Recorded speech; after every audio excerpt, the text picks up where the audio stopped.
ہمیں نہیں معلوم قبروں والوں کے ساتھ کیا ہوتا ہے۔ قبروں والوں سے پوچھا کیا حال ہے تمہارے، تو قبروں والوں نے کہا اے علی مت پوچھو ہمارے حال، قبر کے متعلق اتنا خوف زدہ کیوں ہو جاتے ہیں، مرنا تو سب کو ہے۔ حضرت عثمان غنی فرماتے اور قبر کی کوئی آیت تلاوت کرتے تو اتنا روتے تھے کہ ان کا مصلی آنسوؤں سے بھیگ جاتا تھا۔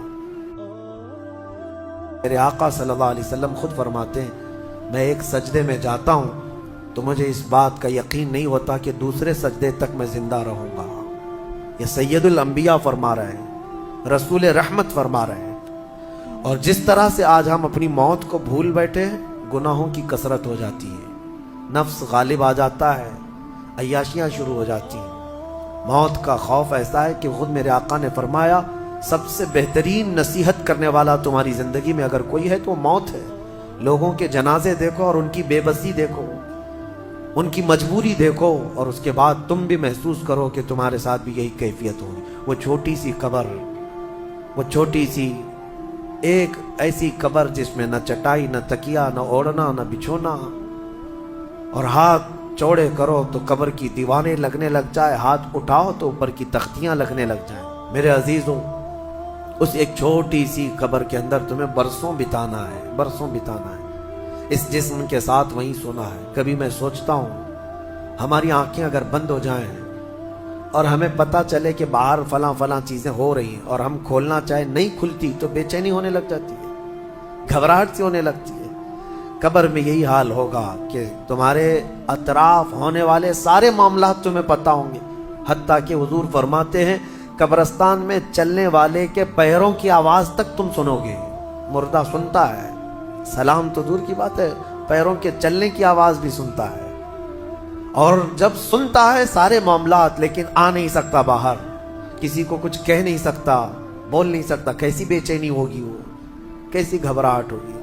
بڑے بڑے اولیاء اکرام حتیٰ کہ سیدنا عثمان ابن عفان رضی اللہ تعالیٰ عنہ، داماد رسول، امیر المومنین، خلیفہ رسول، جب رات کے وقت مصلی پر کھڑے ہوتے اور قبر کی کوئی آیت تلاوت کرتے تو اتنا روتے تھے کہ ان کا مصلی آنسوؤں سے بھیگ جاتا تھا۔ صبح ان کے مصلی کو نچوڑ کر سکھایا جاتا تھا۔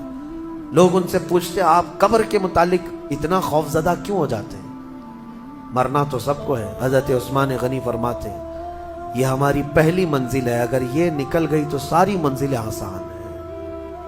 اینما تکونوا یدرککم الموت، اللہ فرماتا ہے، اور کئی جگہ قرآن میں یہ آیتیں آئی ہیں۔ میرے عزیزوں، جانا ہم سب کو ہے، بہت تھوڑے ہی دنوں کے بعد آخرت کے سفر کی طرف رواں دواں ہے۔ اسی لیے میرے عزیزوں، ہمیں زیادہ دنیا میں اتنا پھیلانے کی ضرورت نہیں، آخرت کے سفر کی طرف تیاری بھی ہو۔ میں یہ نہیں کہتا کہ کمانا نہیں چاہیے، کمائیں، گھر بنائیں، رزق کا حصول، معاش کا حصول سب کے لیے ضروری ہے، لیکن ساتھ میں یہ فکر غالب رہے ہمارے ذہن میں کہ مجھے سب چھوڑ کر جانا ضروری ہے۔ جب تک تمہارے ذہن میں یہ بات آتی رہے گی میرا آخرت کا سفر باقی ہے، تو ہوگا یہ کہ تم دنیا تو کماتے رہو گے لیکن اپنے مولا سے غافل کبھی نہیں ہوگے، غافل کبھی نہیں۔ میں وہ زندگی کی بات کر رہا ہوں، آپ جاؤ فیکٹری میں، جاؤ کسی کمپنی میں، جاؤ کسی بزنس میں، جاؤ کسی جاب میں، جاؤ، آپ کی دنیا ہے، آپ گھر بناؤ، لیکن ذہن میں اتنی بات رہے کہ میرا مولا مجھے ایک نہ ایک دن بلانے والا ہے۔ جب یہ فکر رہے گی تو آپ کی نمازیں بھی غائب نہیں ہوں گی، آپ کی آخرت کی یاد۔ اسی لیے میرے آقا نے فرمایا قبرستان جایا کرو۔ بعض لوگ یہ کہتے ہیں نا قبروں پر جانا شرک یا بدعت، خود میرے آقا صلی اللہ علیہ وسلم نے فرمایا فزوروا، قبروں کی زیارت کرو۔ کیوں؟ فإنها تذکر الآخرہ، اس لیے کہ وہ تمہیں آخرت کی یاد دلاتی ہے۔ مولا علی کرم اللہ وجہہ الکریم قبرستان جاتے، حضرت سعید ابن مسیب ایک تابعی ہیں، حضرت علی کے ساتھ قبرستان گئے تھے۔ حضرت علی نے زور سے سلام کیا قبر والوں کو اور پھر پوچھا ہے قبروں والوں کیا حال ہے تمہارے، اور اس کے بعد پھر حضرت علی روتے کھڑے ہوئے، آنسو بہنے لگے۔ حضرت سعید ابن مسیب کہتے ہیں مولا علی سے کیا آپ قبروں والوں سے بات کر رہے ہیں، وہ آپ کی سن رہے ہیں یا آپ سے وہ کچھ جواب دے رہے ہیں؟ حضرت علی کرم اللہ وجہہ الکریم نے فرمایا ہاں، اگر تم سنتے ان کی باتیں تو رو پڑتے ہیں۔ حضرت سعید پوچھتے ہیں کیا کہہ رہے ہیں قبروں والے؟ سنو میرے عزیزوں، حیدر کرار شیر خدا علی مرتضیٰ فرماتے ہیں قبروں والوں سے میں نے پوچھا کیا حال ہے تمہارے؟ تو قبروں والوں نے کہا اے علی مت پوچھو ہمارے حال، جن بالوں کو ہم سجایا کرتے تھے ان بالوں پر تو اللہ نے اب بچھو چھوڑ دیے، ہمارے وہ چہرے جو غازے سے ملوث تھے، حسین تھے، ہمارے چہروں پر اب خون اور پیپ کے علاوہ کچھ نہیں رہ گیا، ہمارا وہ جسم جس کے سنوارنے کے لیے ہم دن بھر گھنٹوں لگاتے تھے آج وہ ہماری قبروں میں کیڑوں کی غذا بنا دی گئی ہے۔ حضرت علی فرماتے ہیں قبروں والوں نے جب ہم سے یہ کہا تو ہم نے رو پڑ، ہمیں رونا آ گیا، یقیناً میرے عزیزوں وہ منزل آپ کی بھی ہے میری بھی ہے، ہمیں بھی جانا ہے آپ کو بھی جانا ہے۔ حضرت سفیان ثوری فرماتے ہیں ایک چھوٹی سی بچی کو آپ نے ایک جنازے کے پیچھے جاتے ہوئے دیکھا روتے ہوئے، وہ لڑکی اپنے باپ کے جنازے میں جا رہی تھی، رو رہی تھی اور یہ کہہ رہی تھی اتنی بڑی مصیبت کا دن ہمارے اوپر کبھی آج تک آیا ہی نہیں تھا۔ حضرت سفیان ثوری نے کہا بیٹا تم پر نہیں تمہارے باپ پر جو دن آیا وہ کبھی نہیں آیا تھا، موت کا دن۔ اگر موت سے کوئی بچ سکتا تھا تو سب سے پہلا نمبر تو رسول اللہ کا ہونا چاہیے تھا، کیونکہ اللہ کے سب سے محبوب نبی وہی ہے۔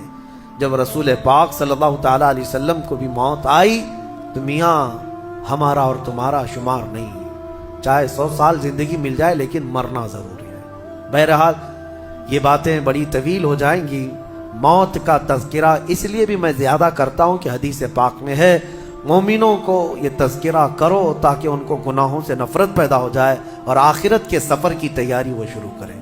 اللہ کریم ہم سب کو دنیاوی خرافات سے محفوظ فرمائے، دنیا کی لذتوں سے اور یہ فانی خرافات میں مبتلا ہو کر آخرت بھولنے سے اللہ ہماری حفاظت فرمائے۔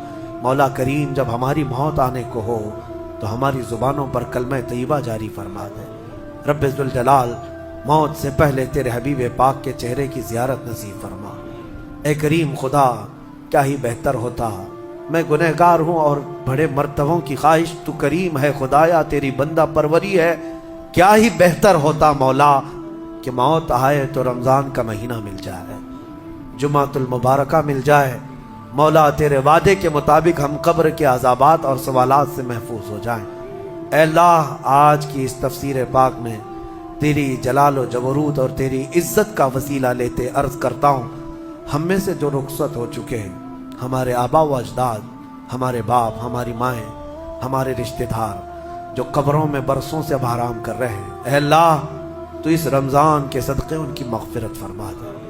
اے کریم خدا ہمارے گھروں میں عید آ جاتی ہے، رمضان کے آتے ہی دسترخوان بھر جاتے ہیں، ہمارے گھروں میں خوشیاں دوبالا ہو جاتی ہیں، ہمیں نہیں معلوم قبروں والوں کے ساتھ کیا ہوتا ہے، ہمیں پتہ نہیں قبرستان میں ان کے ساتھ کس طرح کی راتیں ہیں اور کس طرح کے دن ہیں۔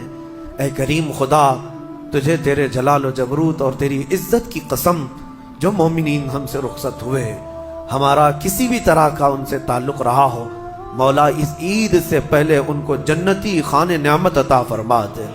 اے اللہ ان سب کو بھی رمضان کی بہاریں عطا فرما۔